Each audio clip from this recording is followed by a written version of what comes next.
If that sounds ridiculous, try this. In recent decades, as a result of steady lobbying by the banks, the requirements to make a reserve deposit at the nation's central bank have all but disappeared in some countries, and actual reserve ratios can be much higher than 9 to 1. For some types of accounts, 20 to 1 and 30 to 1 ratios are common. And even more recently, by using loan fees to raise the required reserve from the borrower, banks have now found a way to circumvent reserve requirement limitations entirely. So, while the rules are complex, the common sense reality is actually quite simple. Banks can create as much money as we can borrow.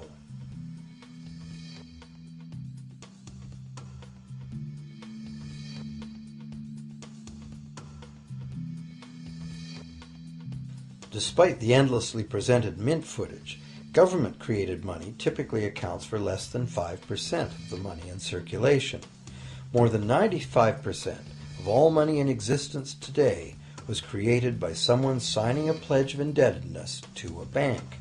What's more, this bank credit money is being created and destroyed in huge amounts every day, as new loans are made and old ones repaid.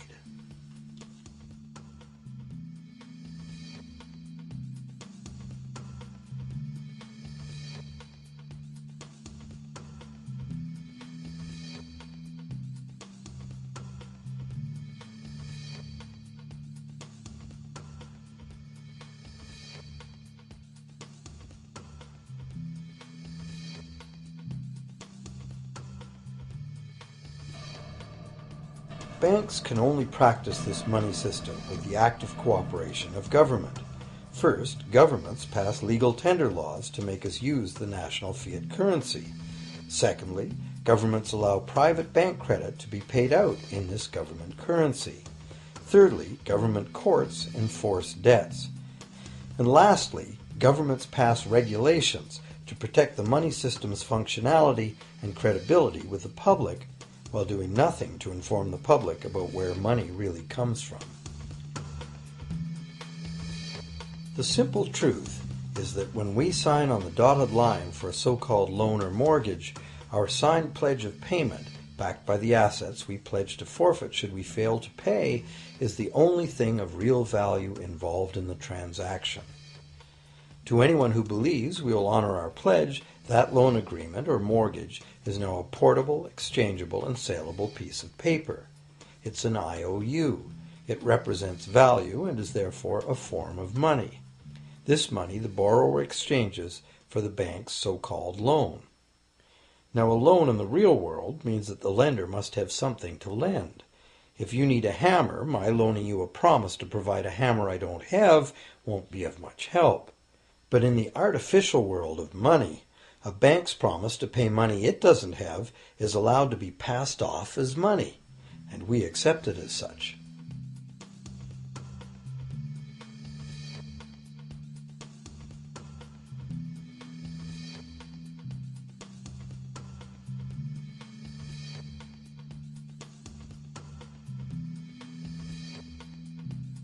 Once the borrower signs the pledge of debt, the bank then balances the transaction by creating, with a few keystrokes on a computer, a matching debt of the bank to the borrower. From the borrower's point of view, this becomes loan money in his or her account, and because the government allows this debt of the bank to the borrower to be converted to government fiat currency, everyone has to accept it as money. Again, the basic truth is very simple. Without the document the borrower signed, the banker would have nothing to lend.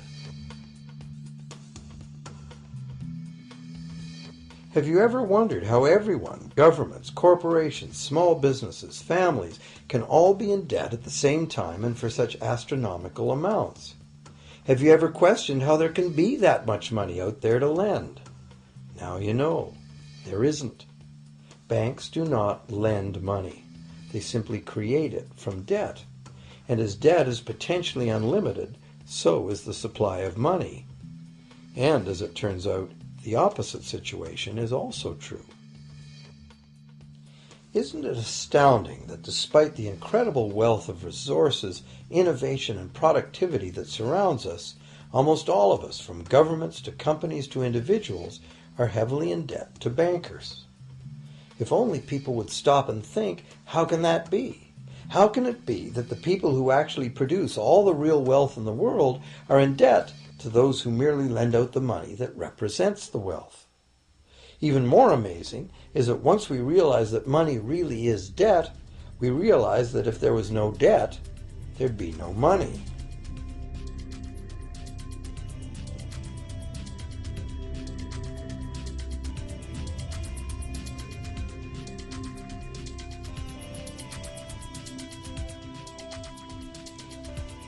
If this is news to you, you are not alone. Most people imagine that if all debts were paid off, the state of the economy would improve. It's certainly true on an individual level. Just as we have more money to spend when our loan payments are finished, we think that if everyone were out of debt, there would be more money to spend in general. But the truth is the exact opposite. There would be no money at all. There it is. We are totally dependent on continually renewed bank credit for there to be any money in existence. No loans, no money, which is what happened during the Great Depression. The money supply shrank drastically as the supply of loans dried up.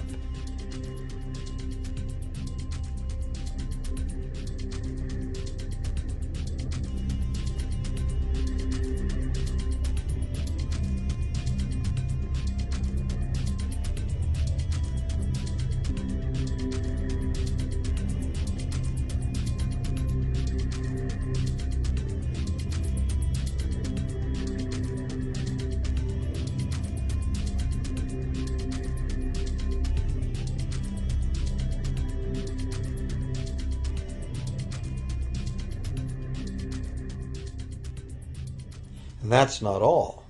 Banks create only the amount of the principal. They don't create the money to pay the interest. Where is that supposed to come from? The only place borrowers can go to obtain the money to pay interest is the general economy's overall money supply. But almost all that overall money supply has been created exactly the same way, as bank credit that has to be paid back with more than was created. So everywhere there are other borrowers in the same situation, frantically trying to obtain the money they need to pay back both principal and interest from a total money pool which contains only principal. It is clearly impossible for everyone to pay back the principal plus interest because the interest money doesn't exist. This can even be expressed by a simple mathematical formula. The big problem here is that for long-term loans, such as mortgages and government debt, the total interest far exceeds the principal. So unless a lot of extra money is created to pay the interest, it means a very high proportion of foreclosures and a non-functioning economy. To maintain a functional society, the rate of foreclosure needs to be low. And so, to accomplish this, more and more new debt money has to be created to satisfy today's demands for money to service the previous debt. But of course, this just makes the total debt bigger, and that means more interest must ultimately be paid, resulting in an ever-escalating and inescapable spiral of mounting indebtedness.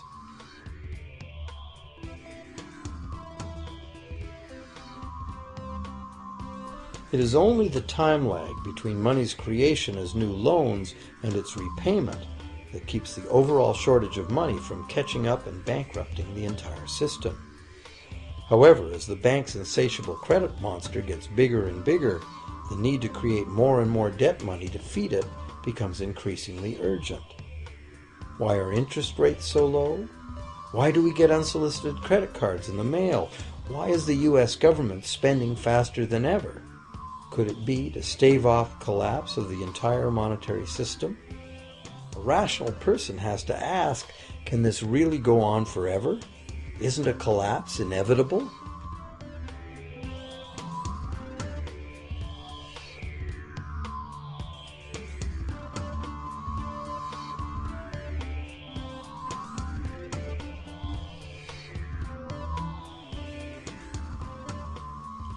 Money facilitates production and trade. As the money supply increases, money just becomes increasingly worthless unless the volume of production and trade in the real world grows by the same amount. Add to this the realization that when we hear that the economy is growing at 3% per year, it sounds like a constant rate, but it's not. This year's 3% represents more real goods and services than last year's 3% because it's 3% of the new total. Instead of a straight line, as is naturally visualized from the words, it is really an exponential curve getting steeper and steeper. The problem, of course, is that perpetual growth of the real economy requires perpetually escalating use of real-world resources and energy. More and more stuff has to go from natural resource to garbage every year, forever, just to keep this system from collapsing.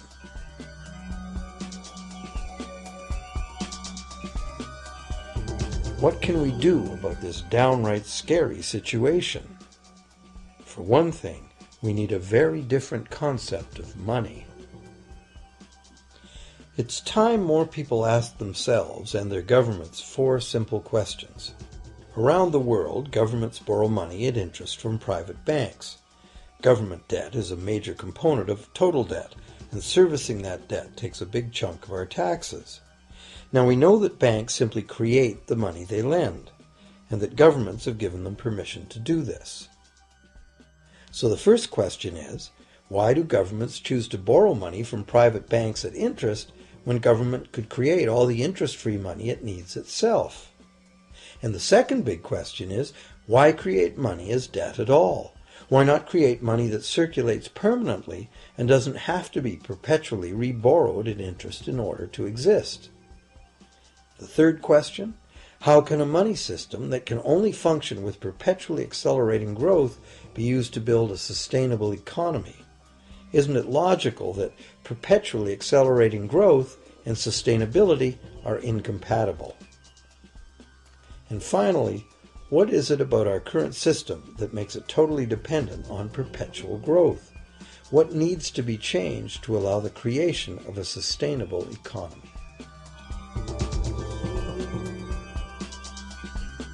At one time, charging any interest on a loan was called usury and was subject to severe penalties, including death.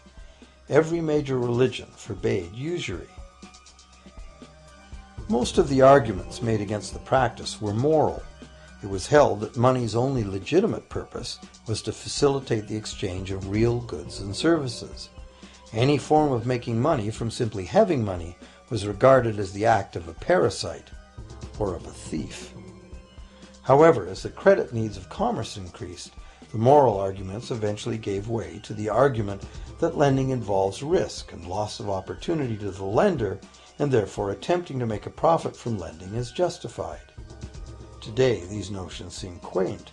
Today, the idea of making money from money is held as an ideal to strive for. Why work when you can get your money to work for you?